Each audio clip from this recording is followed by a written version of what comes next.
Good afternoon. Welcome to our panel, Iraq, What Next? In case you're here for Dr. Phil, he's next door. I understand that the title of his latest book is called Love Smart, Find the One You Want, Fix the One You Got. So if we were to retitle our panel, we might call it Iraq War, Avoid the One We Got, Dump the One We Got, too. So, or you all can come up with another title. I'm Nancy Snow. I'm a professor of communications and journalism at Cal State Fullerton.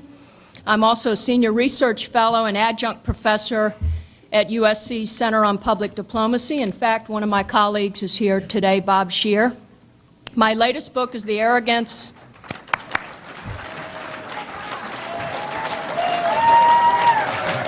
There he is. My latest book is The Arrogance of American Power, What U.S. Leaders Are Doing Wrong, and Why It's Our Duty to Dissent.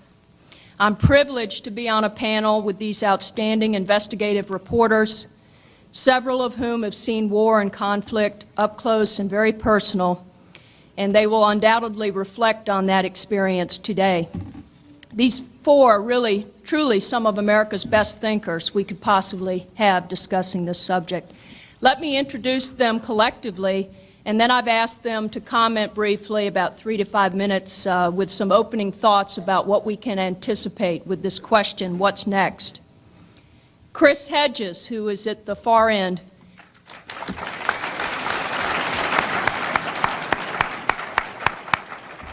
Was a 15-year foreign correspondent for the New York Times and formerly its bureau chief for the Middle East. His best-selling book, War is a Force That Gives Us Meaning, was a finalist for the National Book Critics Circle Award for Nonfiction. He was a member of the 2002 team that won the Pulitzer Prize in explanatory coverage for the New York Times coverage of global terrorism.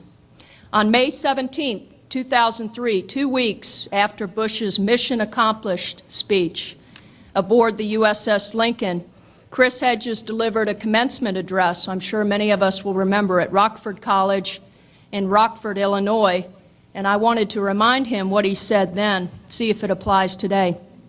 We are embarking on an occupation, he said back in 2003, that if history is any guide, will be as damaging to our souls as it will be to our prestige and power and security.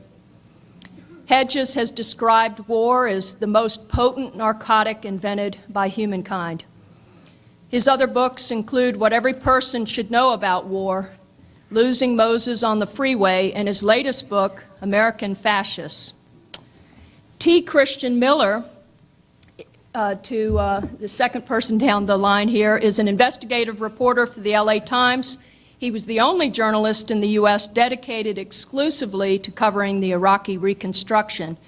In nearly 2 years of following the money trail, Miller's work has been followed by the expulsion of a top Pentagon official, the cancellation of a major arms contract, and the initiation of several investigations. The Washington Post called his book, Blood Money, one of the indispensable books on Iraq, and it was named a top nonfiction book by the LA Times, San Francisco Chronicle, and the Washington Post.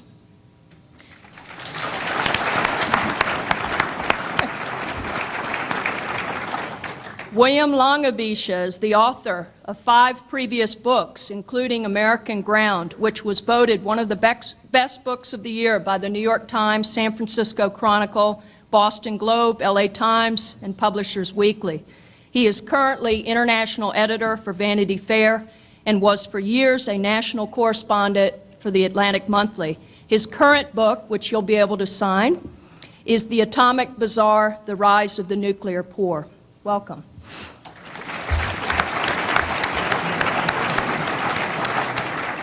And last but not least, here to my left, Robert Scheer is the founding editor of TruthDig.com, which has earned 3 Webby Award nominations in the categories of news, politics, and political blogs.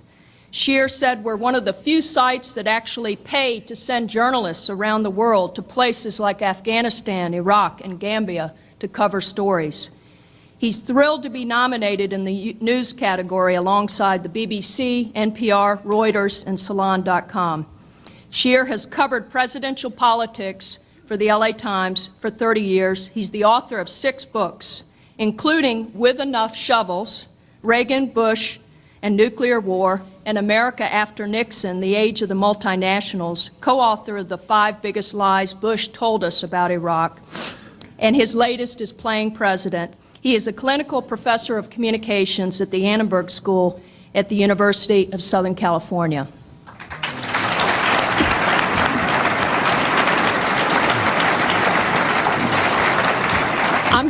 I'm going to ask T to open it up and give us a brief overview of what's next, and I'll be coming back to what's now, although I think this audience has a good idea of what's now. So let's try to get to what's next.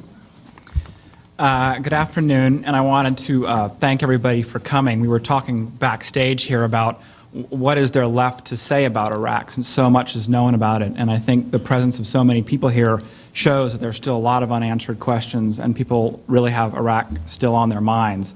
So I think it's heartening, to me at least, to see how many people have turned out for this event, because Iraq certainly remains one of the most important issues of our time. So what my particular piece of the puzzle was about when I was working with the Los Angeles Times covering Iraq was, I like to say, it's sort of what came after hubris and before the fiasco. It was the part of the Iraq effort which was to rebuild Iraq and turn it into a thriving and sparkling example of democracy in the Middle East.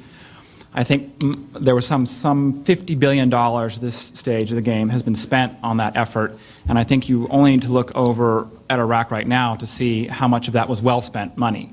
And the answer is not very much.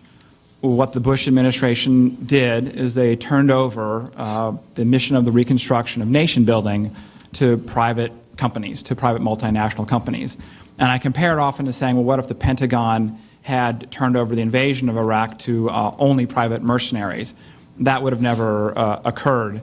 But the rebuilding part of it was completely turned over to private soldiers, private mercenaries, private corporations. And so what the result was a reconstruction effort which was motivated not by a belief or a passion or an interest in making the world a better place, but by profit.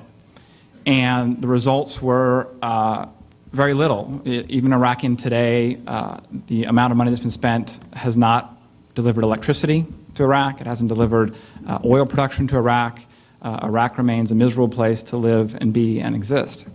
So that money is gone and spent, and I don't. That's what Blood Money, my book, was basically about, where that money went and where it disappeared to.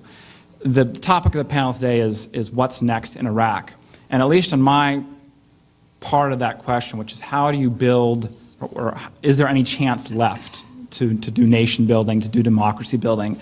The evidence that I have seen presented before me is that there isn't very much chance left. We're at a stage of the game where there's no stomach left, certainly in the public and in Congress either, to fund a Marshall-type plan. Nor would it is it even clear that that would be possible to do. A Marshall Plan, as most of you know, took place after the war was over, after World War II. And in Iraq, we're still very much in the middle of an ongoing war. So the chances of being able to do anything like what the initial plan was, to really bring a better quality of life to Iraqis, seems to me as distant as it ever was.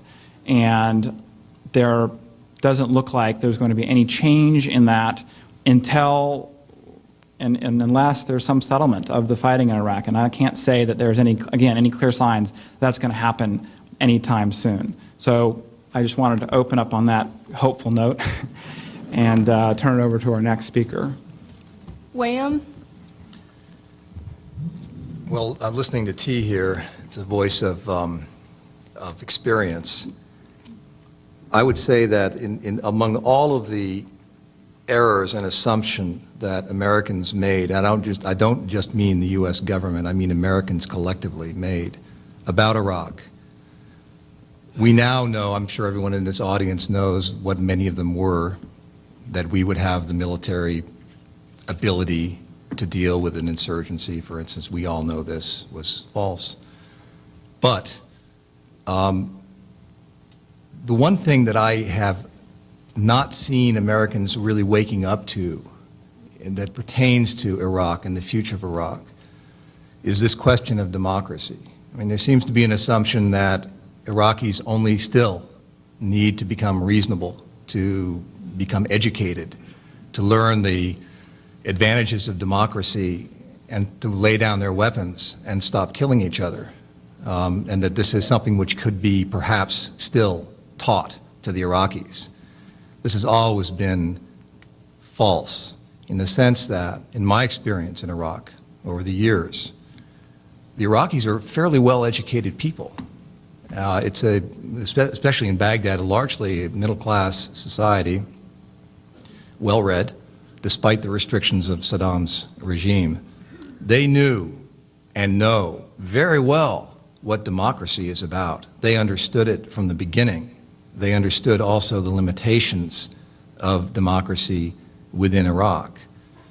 So, in a way, it's always been an insult to the Iraqis, and sort of a paternalistic thing, to say, now let's be reasonable, just learn the good liberal American, perhaps left-wing view of how you should run your society, stop picking up your weapons. But in fact, my experience in Iraq has been that their assessment, the Iraqis' assessment of the problems that they face in that society was realistic, fully informed by an academic and historical knowledge of democracy in Europe and the United States, but also informed of the realities in Iraq, which dictated ultimately, as things unraveled, the need to pick up weapons.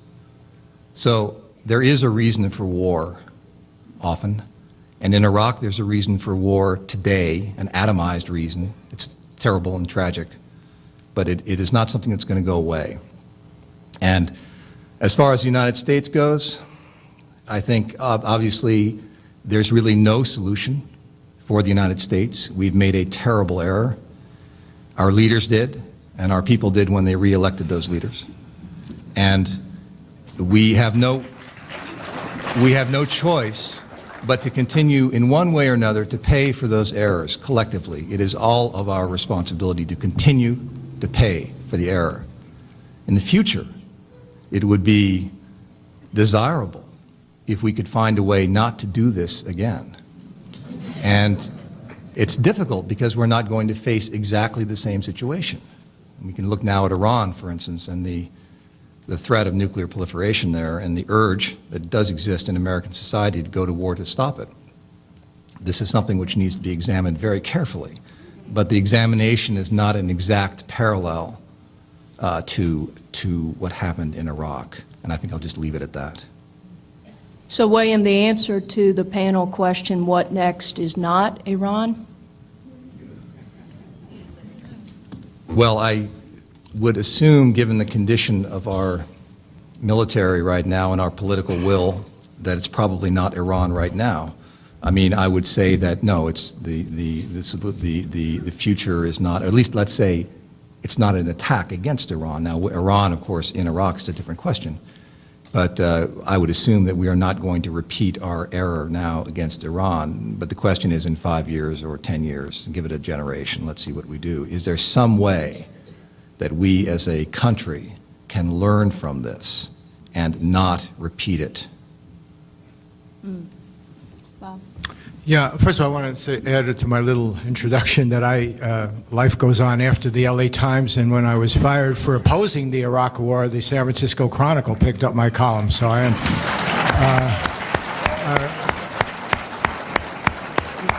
I'm grateful for that. And what's interesting about this panel is evidently the sponsors couldn't find anyone to defend the surge and the current position. I noticed Christopher Hitchens did speak today, but on a loftier topic of the divinity.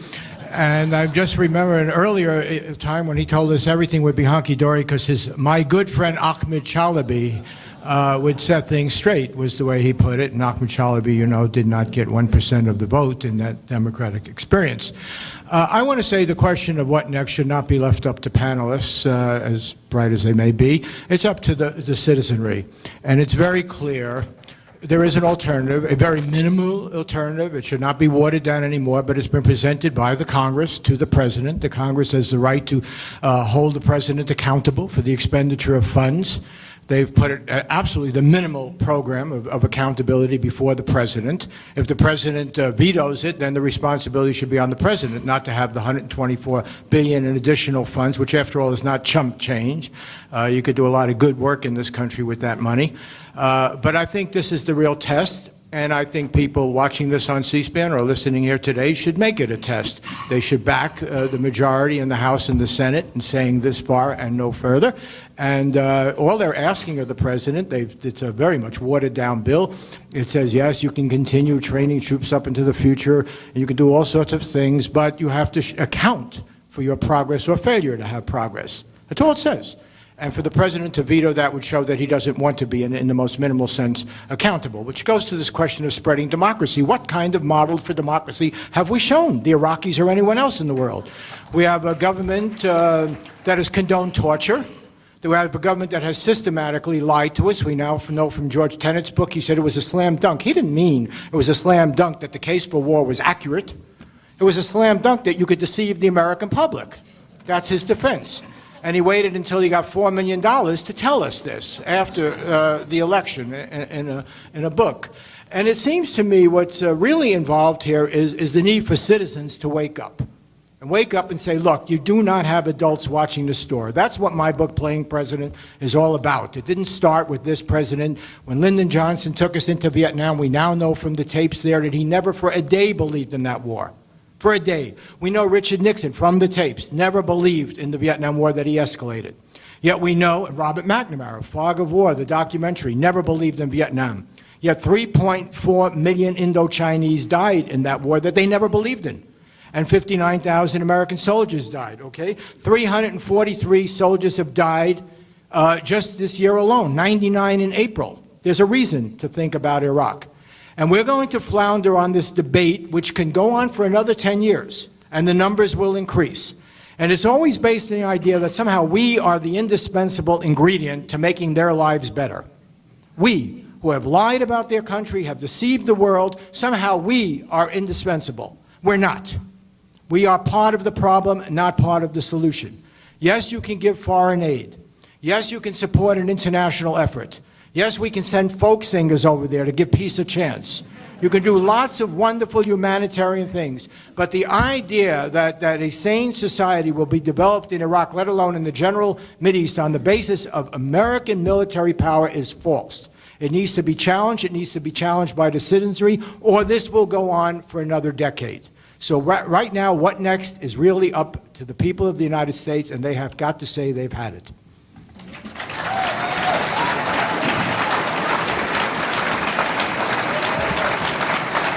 Chris, you get to follow Bob. Well, I think what's next is the most important question, and I think it can be summed up in one word: impeachment.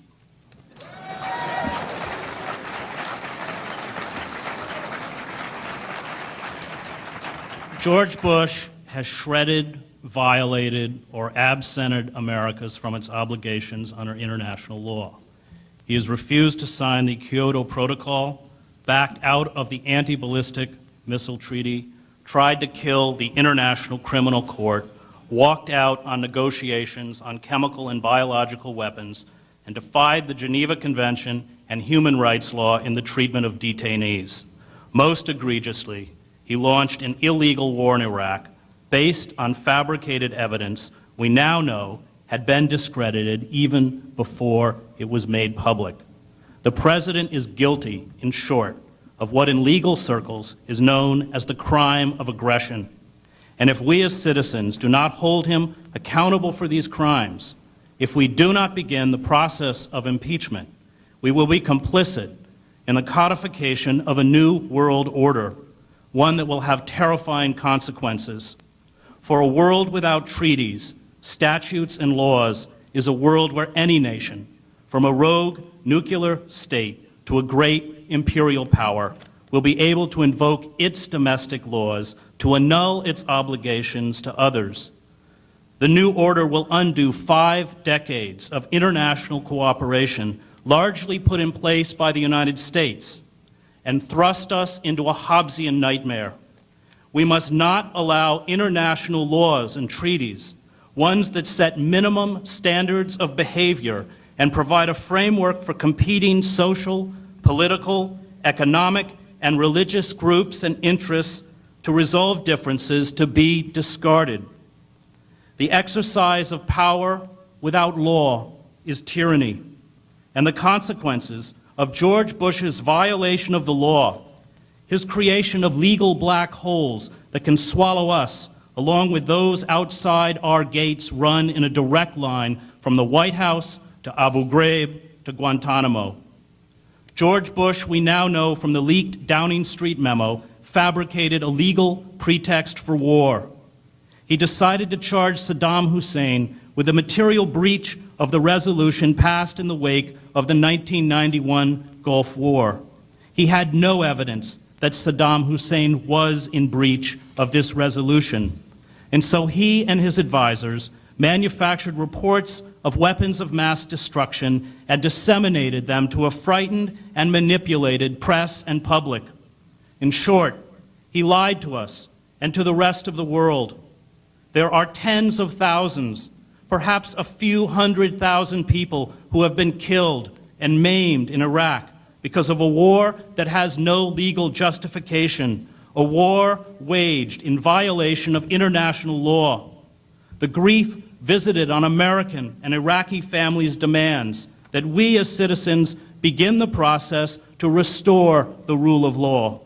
The murderous rampages in Iraq demands this. The torture done in our name demands this. The empowerment of states that will act on our lawless example if we do not impeach George Bush and return to a world of standards demands this. Simple human decency demands this. A rule-based world matters. The creation of these international bodies and rules, as well as the use of our influence over the last half-century to see they were followed, have allowed us to stand preeminent as a nation, one that respects and defends the rule of law. If we demolish the fragile and delicate international order, if we permit George Bush to create a world where diplomacy, broad cooperation, and the law are worthless, if we allow these international legal systems to unravel, we will see our moral and political authority plummet. We will erode the possibility of cooperation between nation states, including our closest allies, and see visited upon us the evil we visit on others.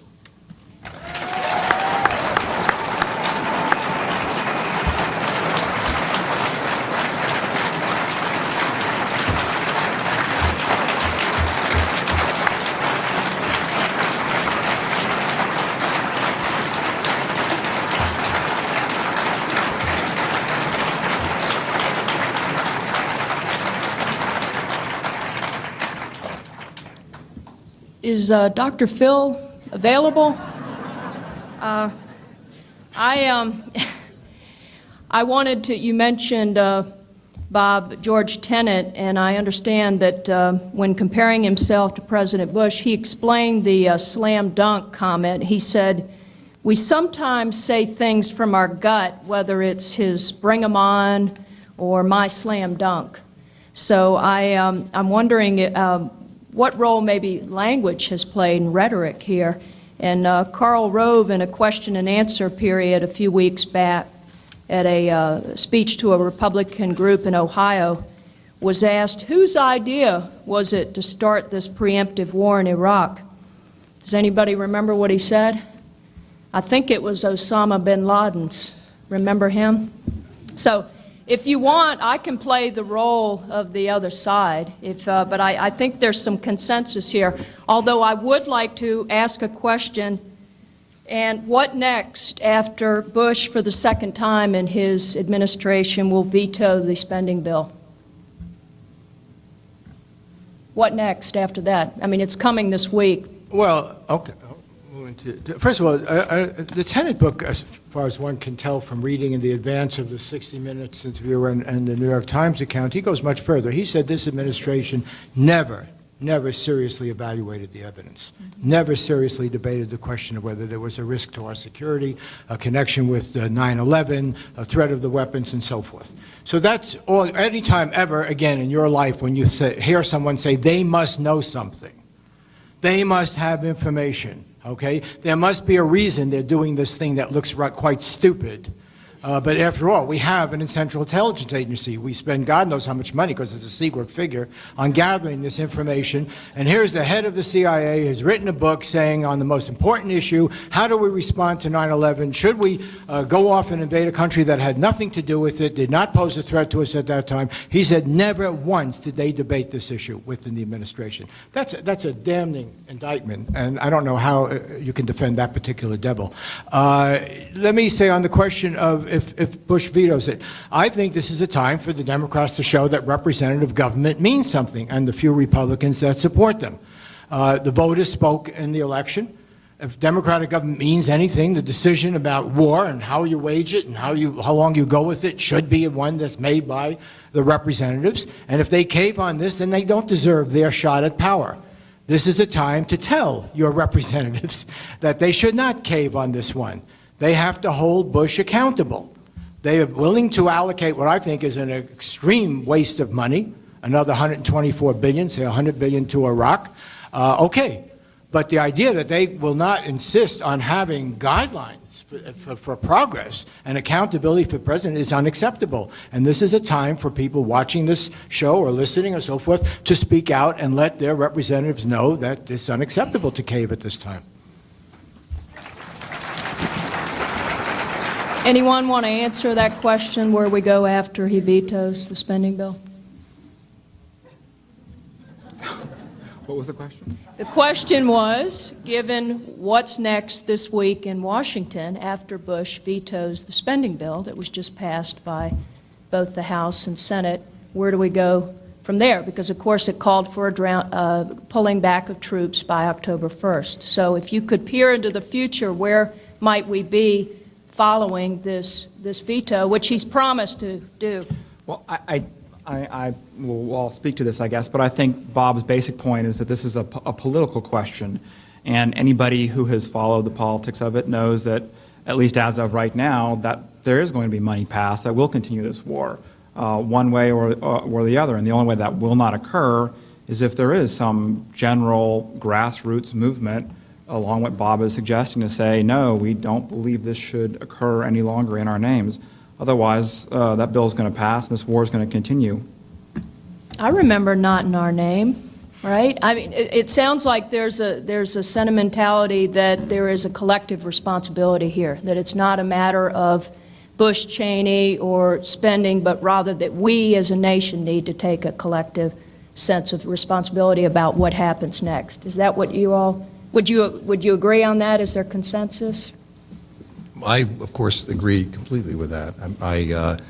I think that it's a mistake and a cop-out to go after the political leaders at this late stage when the evidence has been so clear for so long that this policy was wrong, that we need to accept it upon ourselves, that the press also, obviously, and the people who deny the press and people who discount the press, even more so, when it has been obvious for a long time. So to expect that the reforms that count can take place in the context of elections and congressional votes and this sort of thing, I think is not living up to the responsibility for what we as a nation have done.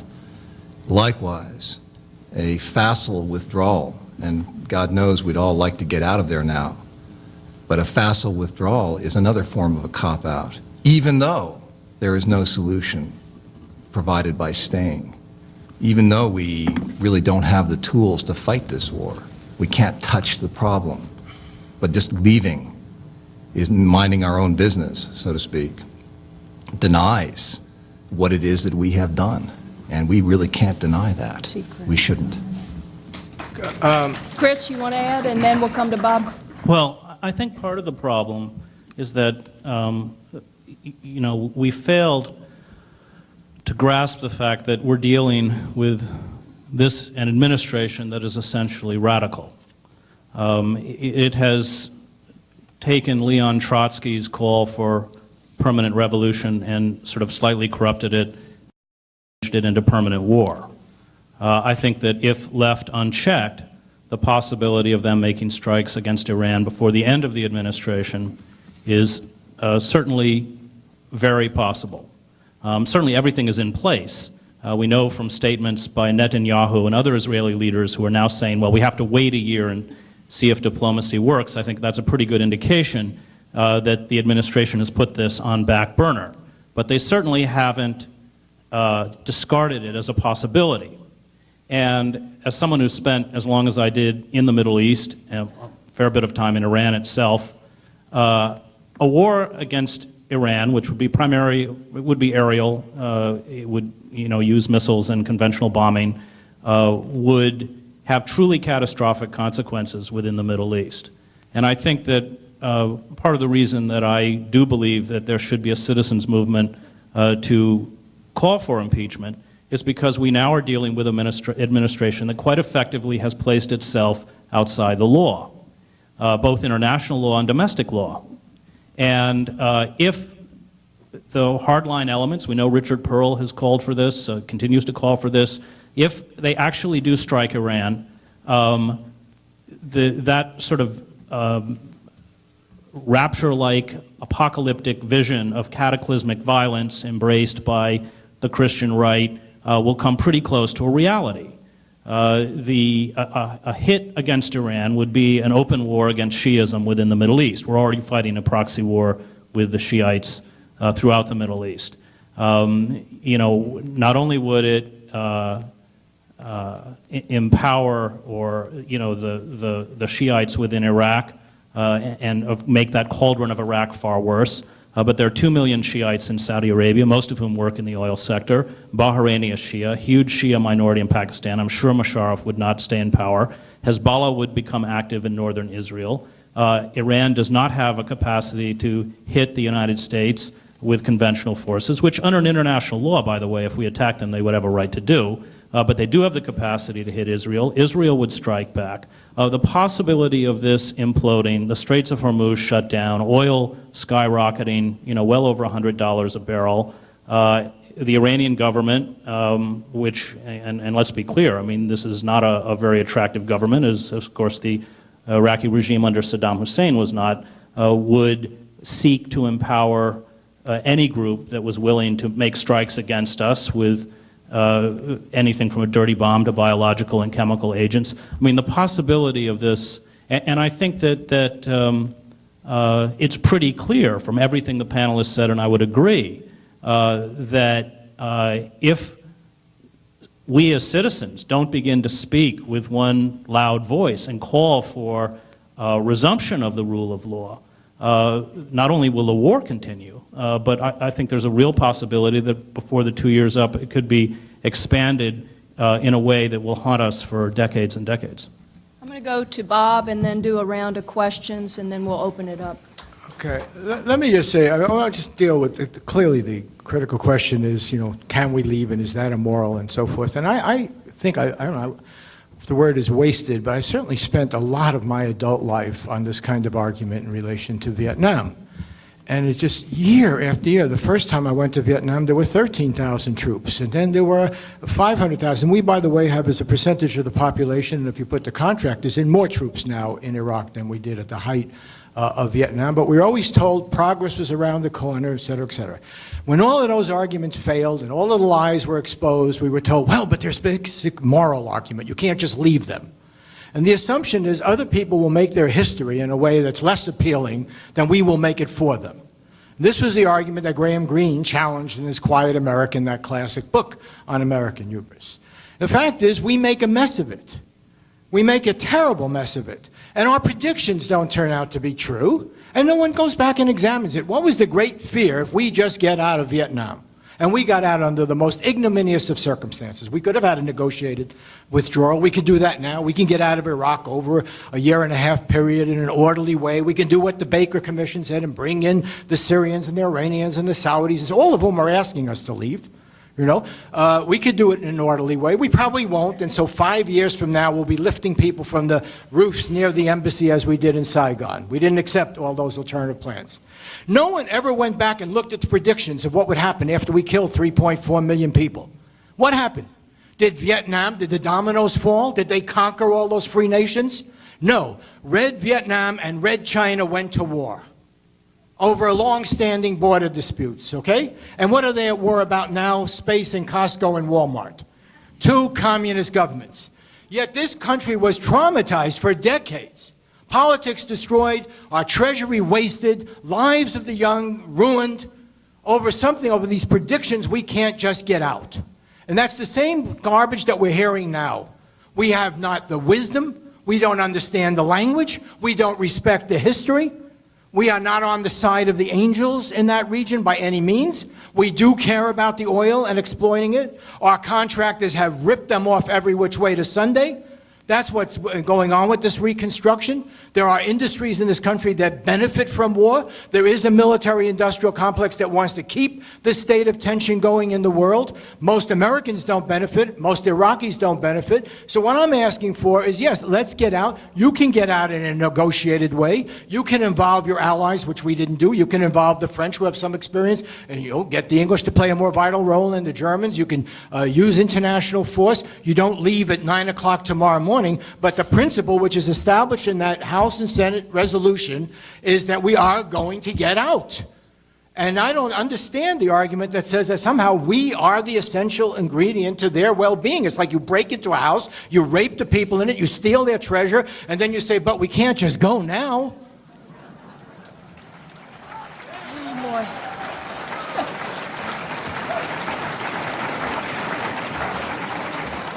I hate to add insult to injury, but I've got another quote for you all to respond to. This is from Bush's speech to the World Affairs Council of Western Michigan. And he said the consequences of failure in Iraq would be death and destruction in the Middle East and here in America. Now, that has worked. I think that worked as a fear tactic to win re-election not too long ago in 2004. It didn't work in 2006. Public opinion polls suggest that the American people are really ahead of the curve now, ahead of this administration. Although they don't want an immediate withdrawal in terms of a majority, they want troops out of Iraq by 2008. So this will clearly be a major issue in the 2008 election. Is there a more hopeful message? I wanted to ask T. You brought up the Marshall Plan, but then you you said it wasn't possible, it wasn't an opportunity, although at the end of Blood Money, you said the following: the reconstruction in the last few years after World War II had been disastrous, dubbed Operation Rat Hole by critics. But American diplomats and political leaders stepped back, adjusted, and created the Marshall Plan. At the last hour, they rebuilt the reconstruction. It was not too late then. It is not too late now. Now, what I'm hearing, though, from the panel is a possibility for it not so much to be a Marshall Plan, but rather the ability for the people, for the citizenry, to make this something beyond the, what have we heard, hubris, before fiasco, disaster, mess. Is there something a little more hopeful? I'd like each one of you to address that before we turn to the audience. Well, to take Bob's metaphor, okay, so here we're the robbers who've gone into this house and decimated it. I think the only difference that I would bring up is that we're still robbers with a lot of money and influence and power in the world. And if we do bring those things to bear in a way which has been more intelligent than we have done in the past, which is not unilaterally, which is working with other countries, which is relying upon the sort of experts in development and not relying upon simply private corporations to do the work for us as a people in our name. If we decide that there are different and better ways to go after finding a solution to this problem, I think there is some hope it's not going to be the sort of large-scale Marshall Plan reconstruction that we all envision, sort of guaranteed a free Europe for 40 years, for 60 years now. It has to be right at this stage of the game, especially, as something much more smaller and something along the ways of how do we extricate ourselves from this situation? Is there a way to do that which doesn't leave behind nothing more than a smoking ruin? I think we're at a stage now where Chris used the term proxy war, and he's certainly familiar with what Central America was. We're at a stage now where this is a proxy war, and the United States is funding its people, and Iran and Syria are funding their people, and Al-Qaeda are funding their people, and the Iraqis are in the middle of all this, trying to extricate themselves and make lives as they want, which is a better life for themselves. As I talk to many people over, that's basically what they want, the same things that anybody else wants. I can't offer you any solutions. I can't tell you how to do that, and I don't know if anybody else really can offer a solution to that problem for how do we, in any kind of near-term way, turn Iraq around. Well, go ahead. You know, I mean, of course, you know, we all want hope. But we have to go back and visit what we did as a country. Immediately after the attacks of 9/11, I was covering Al-Qaeda for the New York Times, based in Paris. And in those days and weeks after the attack, we had garnered the empathy of most of the world, including the Muslim world, 1/5 of the world's population, most of whom are not Arab. I was working in the Middle East at the time, and Muslims were appalled at what had been done in the name of their religion. The Sheikh of Al-Azhar, Tantawi, the most important Sunni Islamic religious institution in the Middle East, denounced the crimes of 9/11 as for what they were, crimes against humanity. He went on to denounce Osama bin Laden as a fraud, someone with no theological training, no right to issue fatwas or religious edicts. And what did we do as a country? We drank deep of that very dark and poisonous elixir of nationalism. We folded in on ourselves, and the flip side of nationalism, which is really about self-exaltation, is racism. And anyone who criticized us, including our allies, people who share our values like the French, we ridiculed in what can only be described as racist terms. The only way to fight terrorists is to isolate them within their own societies. Terrorism is a tactic. You can't fight terrorism the way you fight a conventional war, by dropping iron fragmentation bombs all over the Middle East. And if we had the courage at that time to be vulnerable, if we had had the courage to build on that empathy, we would be far more respected and far safer than we are today. Unfortunately, we as a country were led astray. And there was, of course, complicity, because I think as Bob and probably everyone else in this panel who, if they spoke out about the war in those early days, remembers how lonely that was. There was a terrible complicity on a large part of our citizenry. And unfortunately, we have led ourselves down to a very dark and frightening cul-de-sac. And it's because of bad leadership and bad choices that we made. And I think, as someone who spent almost 20 years of his life outside the United States, I desperately want to see those of us who care about democracy and care about the rule of law rise up and begin to demand both justice for ourselves and justice for those outside our gates that we have aggrieved and wronged. I have decided, just from a personal point of view, that if we go to war with Iran, I will no longer pay my income taxes. And I have no illusion that large numbers of people will join me or that it will make any difference. But I have friends in Gaza, in Tehran, in Lebanon, who will suffer, and perhaps some of them suffer egregiously for these decisions. And at least, I hope, I will be able to return when this nightmare is over and have earned the right to ask for their forgiveness. William?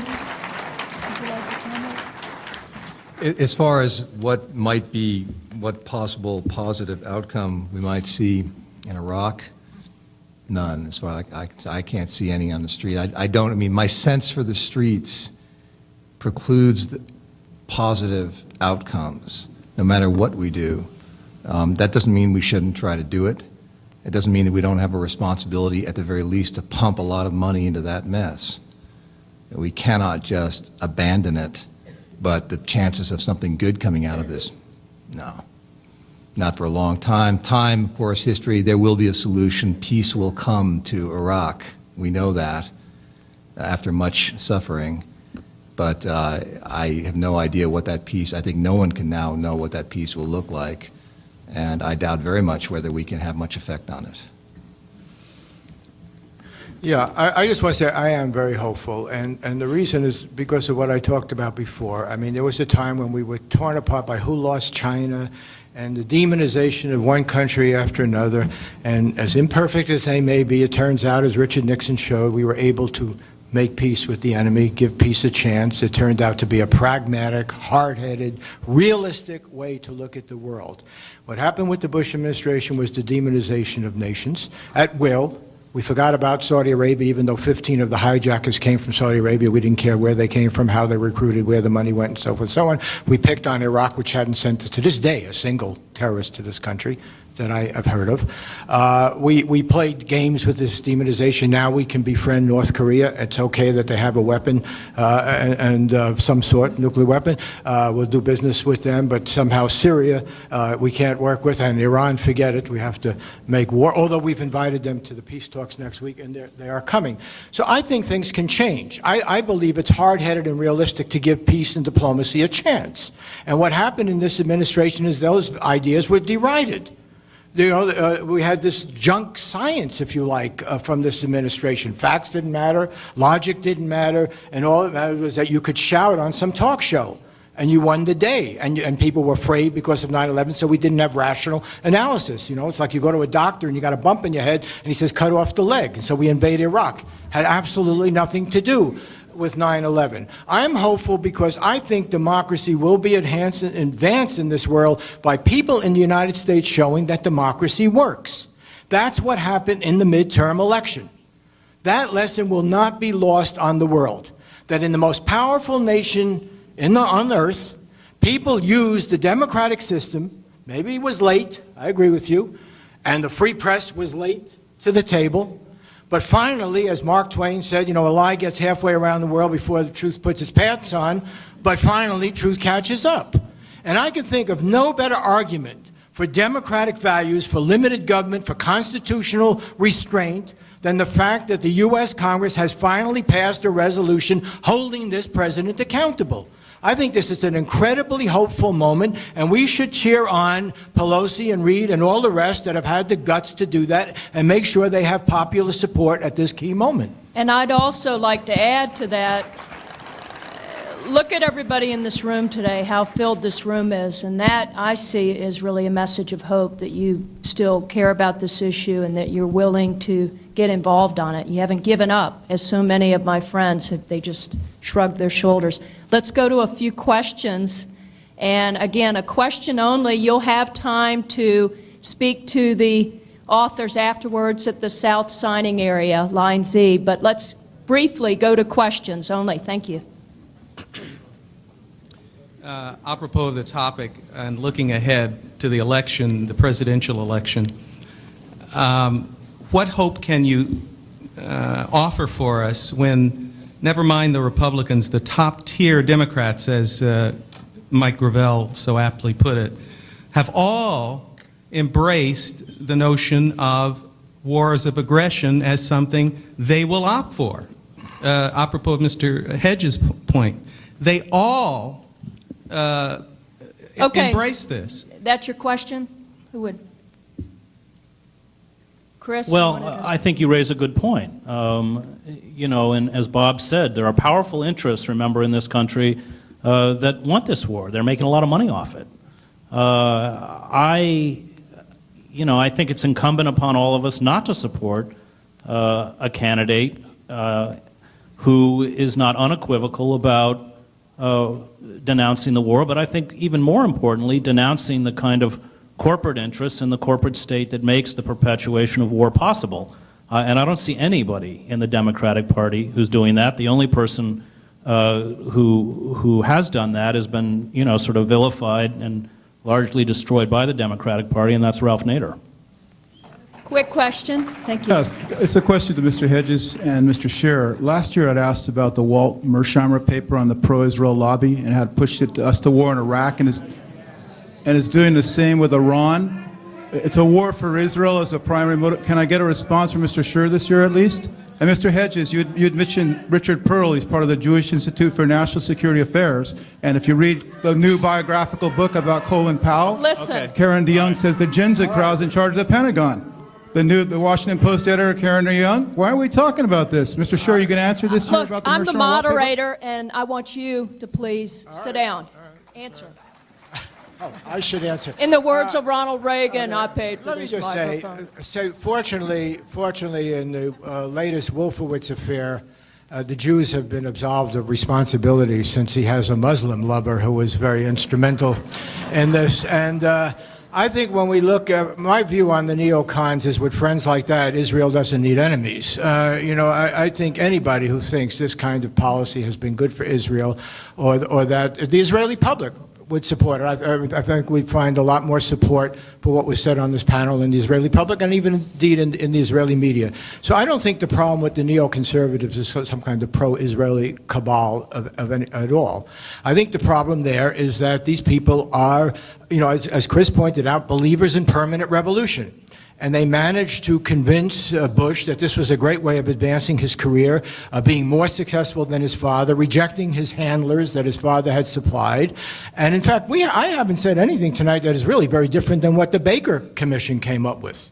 The radicals are the people in the White House. And what happened was that people like Richard Pearl, and the others, Feith, and you can go down the list, that these people had a radical agenda. They didn't believe even in George Bush Sr.'s New World Order. They didn't believe in trade. They didn't believe in negotiations or any of these things that were being pushed. They didn't accept the wisdom of the first Bush administration, don't seize Baghdad, and the whole idea of you break it, you own it, and all of the sense of obligation. And they went with a very small group of people that are wonderful at panels, wonderful in college lectures, but they should have never been given control of the Defense Department. It's absolutely outrageous. So we've had these radicals in power, and it's time to stand up to them. I want to make one other point here about accountability and the media. Last week, we had incredible testimony before Henry Waxman's committee about Jessica Lynch and Pat Tillman. And that made page 10 of the LA Times, and it did not make the New York Times. That is a scandal. I just want to second that by saying that it's important. I mean, not only, I lived in the Middle East for a long time, including in Jerusalem, that what we're talking about is within Israeli society a small, radical, messianic group, and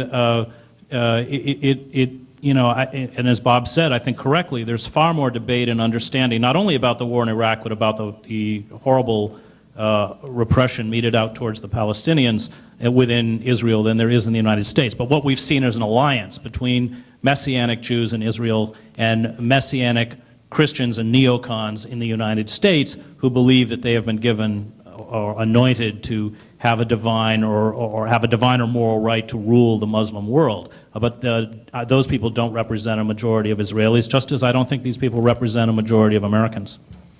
Next question. I think what I would like to see in the future, the things that we, not to do the same thing we've done in the past, overthrowing governments like Dr. Mossadegh in Iran, our bonds in Guantanamo, and sending the military junta on people like in Greece we did. Okay, so how can we get to a point of not having an empire and being a country so we don't have to inflict wounds and pain and suffering on other people for the way of our lifestyle has to be? You're looking at me. You're the astute panelist. I'll take that. Look, I think history matters.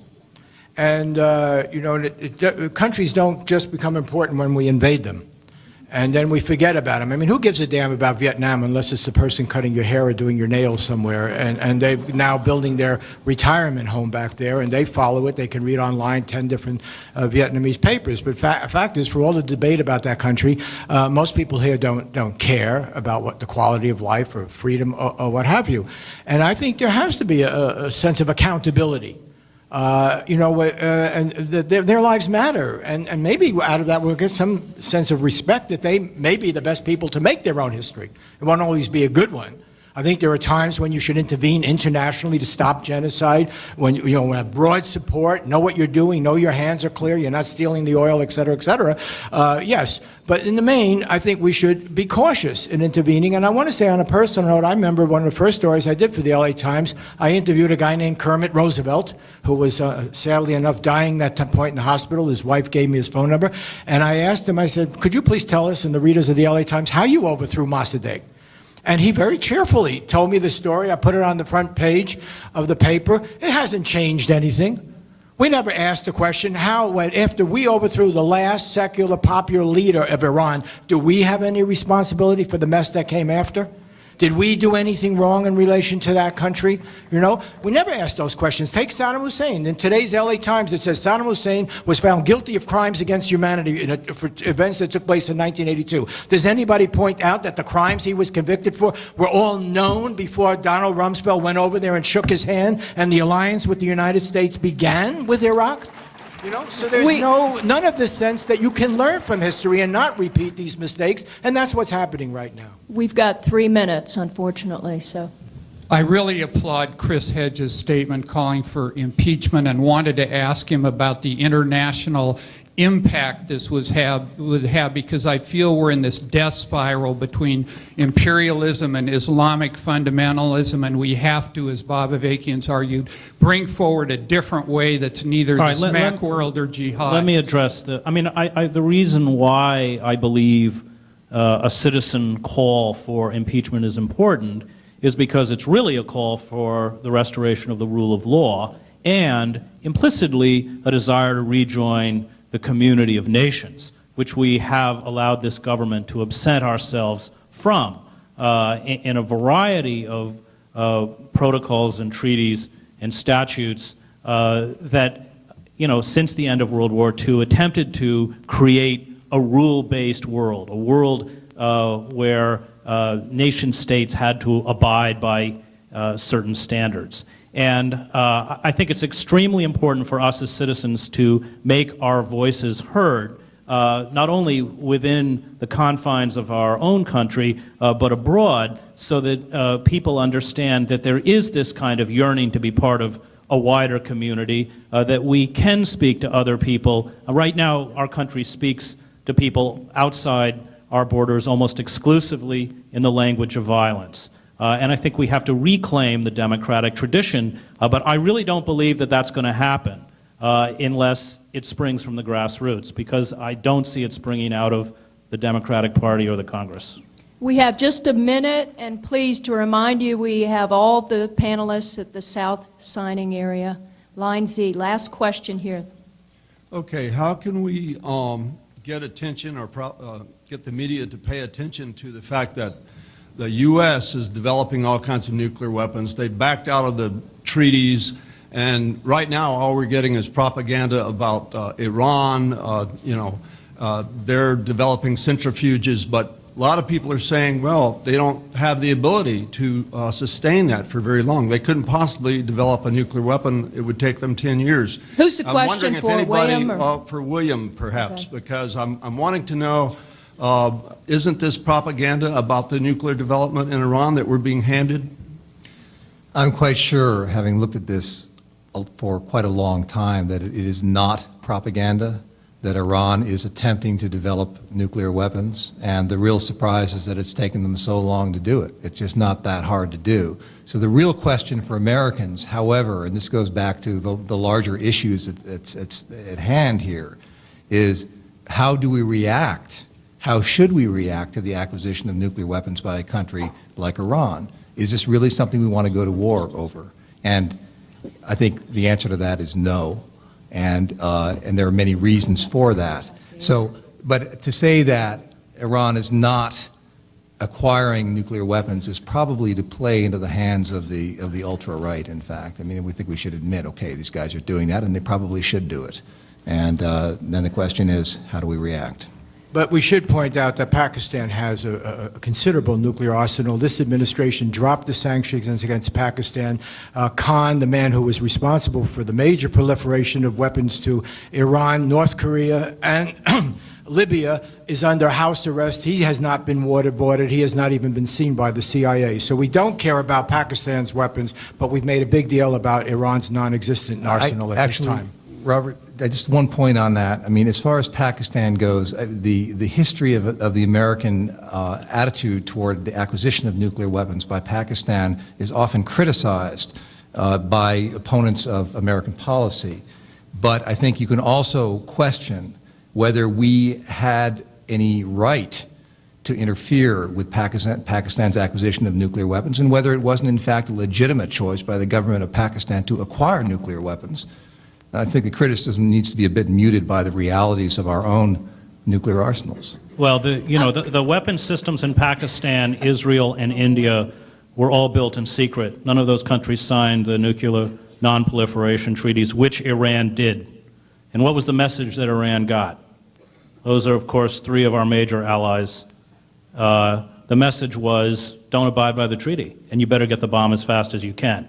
And let's not forget that Israel has between 300 and 500 weapons, and this has been a source of great angst for those of us who've lived in the Arab world. Shorthand, the word demona, demona, demona is heard over and over again. And I think that not only should we be working for a nuclear-free Middle East, but a nuclear-free world, because trying to counter one weapon with another is the road towards self-annihilation. I wanted to end with these words, and it is from Martin Luther King, his essay, The Trumpet of Conscience. 40 years ago, he said the following: "Somehow this madness must cease. We must stop now. I speak as a child of God and brother to the suffering poor of Vietnam. I speak for those whose land is being laid waste, whose homes are being destroyed, whose culture is being subverted. I speak for the poor in America who are paying the double price of smashed hopes at home and death and corruption in Vietnam. I speak as a citizen of the world, for the world as it stands aghast at the path we have taken. I speak as an American to the leaders of my own nation. The great initiative in this war is ours. The initiative to stop it must be ours." Thank you very much.